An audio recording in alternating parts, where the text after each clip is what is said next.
In most cases, a sustained winning run is necessary to be eligible for a title opportunity in a major mixed martial arts promotion. Of course, in the very short history of the sport, there have been many exceptions to the rule. In order to emphasize the aforementioned point, let's look at 10 title contenders who undoubtedly seized opportunities that they didn't deserve. Now, without further ado and without any certain order, let's take a look at 10 undeserving title challengers who actually won the belt. Number 10. Jon Jones. Unlike our previous entrants, Jon Jones' undeserved title shot has nothing to do with his win-loss record. After all, the ultra-talented light heavyweight has never truly been defeated inside the octagon. That said, Jones had done plenty outside the cage that should have given the UFC pause when it came to inserting him into the title picture. As many fans know, the multi-time world champ was suspended 3 times for various out-of-cage offenses ranging from a hit-and-run conviction involving a pregnant woman to multiple failed drug tests. Yet each time Jones returned from suspension, he was immediately given a title shot, which isn't exactly the best message to send to the rest of the roster if you're the UFC. After returning from his 3rd suspension, Jones faced a man who had previously taken him to the limit, Alexander Gustafsson. The two would compete for the vacant light heavyweight title at UFC 232. Their second match was far less competitive than the first, with the New York native winning via 3rd-round KO. While it's been far from smooth sailing, Jones has yet to be suspended for the 4th time. Number 9. Shonie Carter. Chicago's Shonie Carter rarely failed to leave an impression with his flashy attire and colorful personality. While his career is perhaps best remembered for the spinning backfist victory over Serra at UFC 31, the scrappy welterweight also captured a major world title. Back in October of 2003, when the promotion was in its infancy, Carter won the vacant WEC welterweight crown. He did so by beating a mostly forgotten fighter in G.T. Taylor. Still, it's somewhat surprising he was even chosen to compete for the gold, given he was 2-1 heading into the event. Still, Carter had some name recognition, having fought some well-known fighters like Pat Miletic at the USC and capitalizing on his big chance at WEC 8. After a successful defense against Gabe Garcia at WEC 9, Shonie Carter's reign would come to an end in May of 2004 when he lost via unanimous decision to Kara Persian. Number 8. Matt Serra. The career of Matt the Terror Serra is one of the UFC's great comeback stories.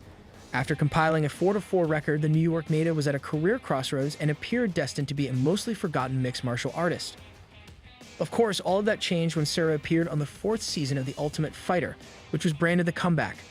The season featured journeymen and fighters who weren't under contract with the UFC competing for a shot at a title. While Serra became a tough champion, practically no one believed he had a prayer's chance of dethroning welterweight champion George Rush Street Pierre. After all, he had done nothing but beat a group of struggling fighters to earn the opportunity and looked heavily overmatched on paper. Surprisingly, in what would go down as the greatest upset in the promotion's history, Serra stunned the MMA universe by knocking out GSP in the very first round to become one of the UFC's most unlikely champions. Number 7. Michael Chandler. In recent months, Iron Michael Chandler has established himself as an exciting contender in the UFC lightweight division. While he may be relatively new to the UFC, the former college wrestling standout made his name as a multi-time champion in Bellator MMA. He won his first Bellator title as an undefeated prospect who submitted his budding rival Eddie Alvarez. In their rematch at Bellator 106, Alvarez regained his title, avenging the loss, and handed Chandler his first professional setback by winning a hard-fought split decision. Beginning with his inaugural loss, Iron Mike would go 2-3 over the course of his next 5 bouts. However, when Bellator champion Will Brooks, a man who defeated Chandler twice, was released from the promotion, the title was vacated. Despite his 2-3 stretch, the 2 victories came in his most recent bouts. Moreover, with Brooks departing and Alvarez having left the promotion a couple years back, Chandler was one of the few big names left in the division. At Bellator 157 in June of 2016, Chandler came full circle, knocking out Patricky Pitbull in the first round to reclaim his crown. Number 6. Nate Marquart.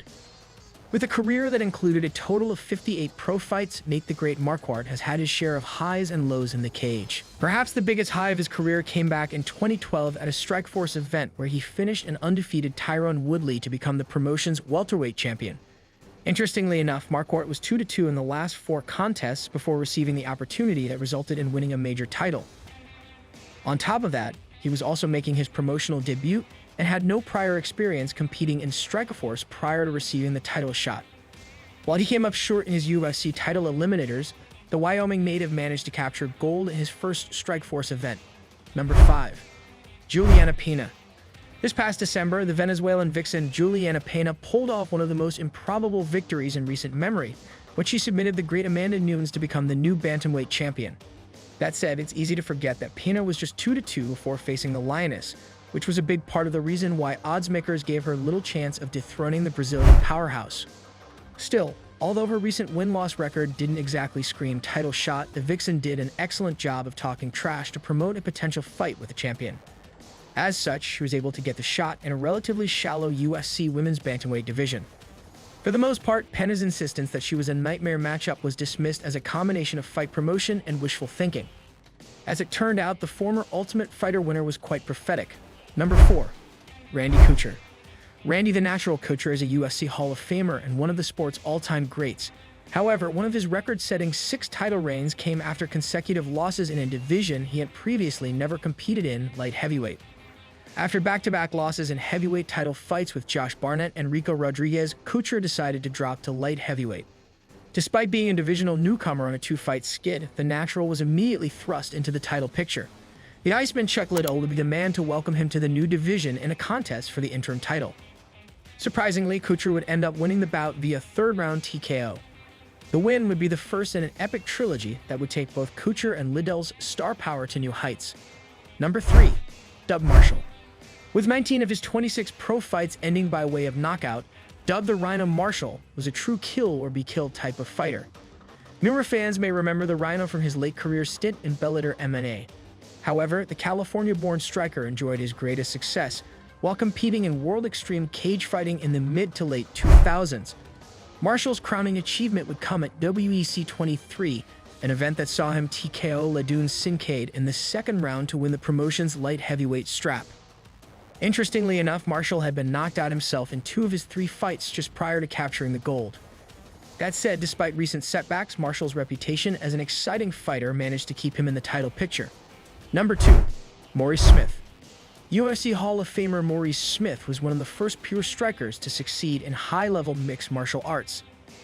Of course, this kickboxing specialist who burst on the scene in the mid-1990s shocked the world on July 27, 1997. On that day, he pulled off a massive upset by dethroning undefeated UFC heavyweight champion Mark the Hammer Coleman. At UFC 14, Smith managed to survive Coleman's feigned ground and pound and pick up a decision victory in a contest that won Fight of the Year honors. Number 1. Brock Lesnar. As a well-known WWE superstar and NC double, an All-American wrestler, Brock Lesnar entered the UFC with plenty of hype. Given his notoriety, the promotion immediately pitted Lesnar, who had just won pro fight on his resume, against former champion Frank Mir. When Lesnar met Mir for the first time at UFC 81, it appeared the hype train had been derailed, as the veteran submitted the newcomer in the very first round.